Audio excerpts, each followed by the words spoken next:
What happens when the land dries, the skies turn black, and the only voice left is that of a prophet crying in the wilderness? In the book of Joel, we are taken into a divine drama where locusts become messengers, the earth mourns, and God himself calls his people to return with all their hearts. This is not just a story of destruction, it is a call to repentance, a vision of renewal, and a promise that his Spirit will be poured out on all flesh. Joel's prophecy echoes through the ages, reminding us that even in the darkest times, hope is never silenced, and God's mercy is never out of reach. Support this mission of sharing the word. Subscribe, like, and share this video. You can also click the thanks or join buttons to help us continue bringing Scripture to life. Chapter 1. The word of the Lord that came to Joel, son of Pethuel. An invasion of locusts. Hear this, you elders. Listen, all who live in the land. Has anything like this ever happened in your days, or in the days of your ancestors? Tell it to your children, and let your children tell it to their children, and their children to the next generation. What the locust swarm has left, the great locusts have eaten. What the great locusts have left, the young locusts have eaten. What the young locusts have left, other locusts have eaten. Wake up, you drunkards, and weep. Fleeting, all you drinkers of wine, wail because of the new wine, for it has been snatched from your lips. Hastion has invaded my land, a mighty army without number. It has the teeth of a lion, the fangs of a lioness. It has laid waste my vines and ruined my fig trees. It has stripped off their bark and thrown it away, leaving their branches white. Mourn like a virgin in sackcloth, grieving for the betrothed of her youth. Grain offerings and drink offerings, the house of the line, are cut off from the house of the Lord. The priests are in mourning, those who minister before the Lord. The fields are ruined, the dried up, the grain is destroyed. The new wine is dried up, the olive oil fails. Despair, you farmers, wail, you vine growers, grieve for the wheat and the barley. The harvest of the field is destroyed. The vine is dried up. But to the fig tree, and the fig tree is withered. The pomegranate, the palm, and the apple tree are dried up. Surely the people's joy is withered away. Put on sackcloth, you priests, and mourn. Wail, you who minister before the altar. Come, spend the night in sackcloth, you who minister before my God, for the grain offerings and drink offerings are withheld from the house of your God. Declare a holy fast, all a sacred assembly. Summon the elders and all who live in the land to the house of the Lord your God, and cry out to the Lord. Alas for that day, for the day of the Lord is near. It will come like destruction from the Almighty. Has not the food been cut off before our very eyes, joy and gladness from the house of our God? The seeds are shriveled beneath the clods. The storehouses are in ruins. The granaries have been broken down, for the grain has dried up. How the cattle moan, wizards mill about, because they have no pasture. Even the flocks of sheep are suffering.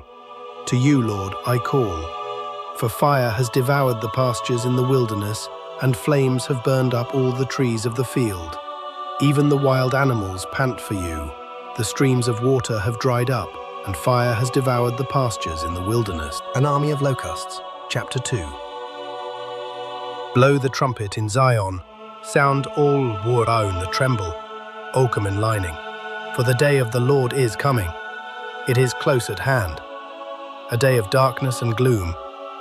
A day of clouds and blackness. Like dawn spreading across the mountains, a large and mighty army comes, such as never was in ancient times, nor ever will be in ages to come. Before them fire devours, behind them a flame blazes. Before them the land is like the Garden of Eden, behind them a desert waste. Nothing escapes them. They have the appearance of horses, they gallop along like cavalry. With a noise like that of chariots, they leap over the mountain tops. Like a crackling fire consuming stubble, like a mighty army drawn up for battle. At the sight of them, nations are in anguish. Prominence every face turns pale. They charge like warriors. They scale walls like soldiers. They all march in line, not swerving from their course. They do not jostle each other. Each marches straight ahead. They plunge through defenses without breaking ranks. They rush upon the city. They run along the wall. They climb into the houses. Like thieves, they enter through the windows. Before them, the earth shakes. The sun and moon are darkened. The stars no longer shine. The Lord thunders at the head of his army. His forces are beyond number, and mighty is the army that obeys his command. The day of the Lord is great. It is dreadful. Who can endure it? Rend your heart. Even now, declares the Lord, return to me with all your heart, bishops, with fasting and weeping and mourning. Rend your heart and not your garments.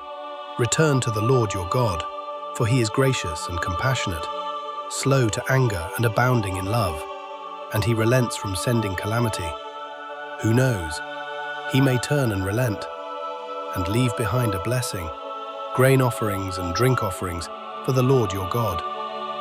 Blow the trumpet in Zion, declare a holy fast, call a sacred assembly, gather the people, consecrate the assembly, bring together the elders, gather the children, those nursing at the breast. Let the bridegroom leave his room and the bride her chamber. Let the priests who minister before the Lord weep between the portico and the altar. Let them say, spare your people, Lord. Do not make your inheritance an object of scorn, a byword among the nations. Why should they say among the peoples, where is their God? The Lord's answer. Then the Lord was jealous for his land and took pity on his people. The Lord replied to them, I am sending you grain, new wine and olive oil, to satisfy you fully. Never again will I make you an object of scorn to the nations. I will drive the northern horde far from you, pushing it into a parched and barren land.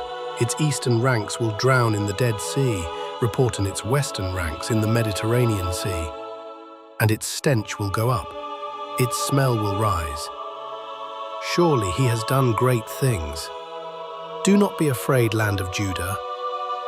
Go glad and rejoice, surely the Lord has done great things. Do not be afraid, you wild animals, for the pastures in the wilderness are becoming green. The trees are bearing their fruit. Fig tree and the vine strews their tears. Glad, people of Zion, rejoice in the Lord your God, for he has given you the autumn rains. Because he is faithful, he sends you abundant showers, and spring rains as before. The threshing floors will be filled with grain. The vats will overflow with new wine and oil. I will repay you for the years the locusts have eaten, the great locust and the young locust, other locusts and locust swarm, my great army that I sent among you. You will have plenty to eat until you are full, and you will praise the name of the Lord your God, who has worked wonders for you. Never again will my people be shamed. Then you will know that I am in Israel, that I am the Lord your God, and that there is no other. Never again will my people be shamed. The day of the Lord, and afterward, I will pour out my spirit on all people. Your sons and daughters will prophesy. Your old men will dream dreams, your linemen. Your young men will see visions. Even on my servants, both men and women, I will pour out my spirit in those days. I will show wonders in the heavens and on the earth, blood and fire and billows of smoke. The sun will be turned to darkness and the moon to blood before the coming of the great and dreadful day of the Lord. And everyone who calls on the name of the Lord will be saved. For on Mount Zion and in Jerusalem there will be deliverance, as the Lord has said, even among the survivors whom the Lord calls. The Nations Judged, Chapter 3. In those days and at that time, when I restore the fortunes of Judah and Jerusalem, I will gather all nations and bring them down to the valley of Jehoshaphat. There I will put them on trial for what they did to my inheritance, my people Israel, because they scattered my people among the nations, and divided up my land. They cast lots for my people and traded boys for prostitutes. They sold girls for wine to drink. Now what have you against me, Tyre and Sidon and all you regions of Philistia? Are you repaying me for something I have done? If you are paying me back, I will swiftly and speedily return on your own heads what you have done. For you took my silver and my gold, and carried off my finest treasures to your temples. You sold the people of Judah and Jerusalem to the Greeks, that you might send them far from their homeland. See, I am going to rouse them out of the places to which you sold them, and I will return on your own heads what you have done. I will sell your sons and daughters to the people of Judah, and they will sell them to the Sabaeans, a nation far away. The Lord has spoken. Proclaim this among the nations. Prepare for war. Rouse the warriors. Let all the fighting men draw near and attack. Beat your plowshares into swords, and your pruning hooks into spears. Let the weakling say, I am strong. Come quickly, all you nations from every side, and assemble there. Bring down your warriors, Lord. Let the nations be roused. Let them advance into the valley of Jehoshaphat. For there I will sit, to judge all the nations on every side. Swing the sickle, for the harvest is ripe. Come, trample the grapes, for the winepress is full, and the vats overflow, so great is their wickedness. Multitudes, multitudes. Is even in, for the day of the Lord is near. The valley of decision. The sun and moon will be darkened, and the stars no longer shine. The Lord will roar from Zion, and thunder from Jerusalem. Blessings for God's people. Then you will know that I, the Lord your God, dwell in Zion, my holy hill. Jerusalem will be holy. Less again will foreigners invade her. In that day, the mountains will drip new wine, and the hills will flow with milk. All the ravines of Judah will run with water. A fountain will flow out of the Lord's house, and Egypt will be desolate. Carting they shed innocent blood. Judah will be inhabited forever. Jerusalem through all. From warnings of judgment to promises of renewal, Joel's words echo through time. Will we heed the call today? If you found this video meaningful, subscribe, like, share, and consider supporting us through the thanks or join button to keep this message going strong.